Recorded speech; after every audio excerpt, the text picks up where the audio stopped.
बरसात का मौसम आते ही क्या आपका डाइजेशन और इम्यूनिटी इतनी वीक हो जाती है कि आप कुछ भी बाहर का खाते हैं या मसालेदार खाते हैं तो आपके पेट में जलन, एसिडिटी, अपच, डायरिया, पेट में दर्द होना, पेट का फूलना, कुछ भी खाने के बाद उसे रिग्रेट करना जैसी समस्याएं होती हैं।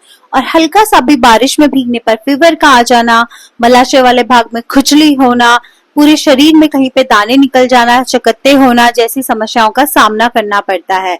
वैसे तो कहा जाता है कि बरसात के मौसम में ये सब चीजें बहुत कॉमन होती हैं, लेकिन क्या आप ये जानते हैं इनके पीछे कुछ प्राकृतिक और व्यवहारिक कारण होते हैं। तो आइए बात करते हैं उन कारणों की जो बरसात के मौसम में हमारे एनवायरनमेंट को दूषित करके हमारे शरीर को दूषित कर रहे हैं और आपको और हमें बीमार कर रहे हैं।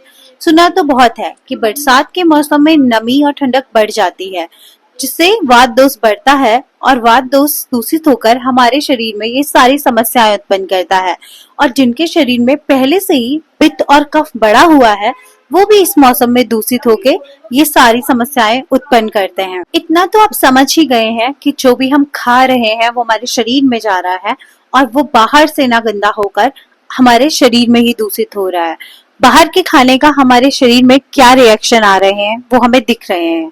तो हमें जानना ये ज्यादा जरूरी है कि ऐसा हम क्या खाएं, ऐसा हम क्या अवॉइड करें कि जिससे हमारा शरीर अंदर से साफ हो। अब आपको ये तो समझ आ ही गया है कि बरसात के मौसम में ही हमें ये प्रॉब्लम्स क्यों होती हैं। बरसात के मौसम में कौन से दोष हमारे शरीर में प्रकोपित होते हैं। तो अपना खाना, अपना आहार, अपनी डाइट ऐसे लीजिए जो आपके वात पित्त कफ को बैलेंस रखें।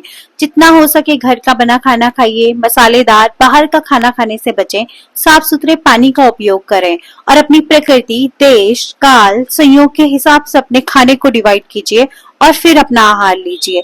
आप कैसे कॉम्बिनेशन में खाना ले रहे हैं, आप कितनी मात्रा में खाना ले रहे हैं, आप कौन सा खाना ले रहे हैं, यह आपकी प्रकृति के अनुसार होना चाहिए।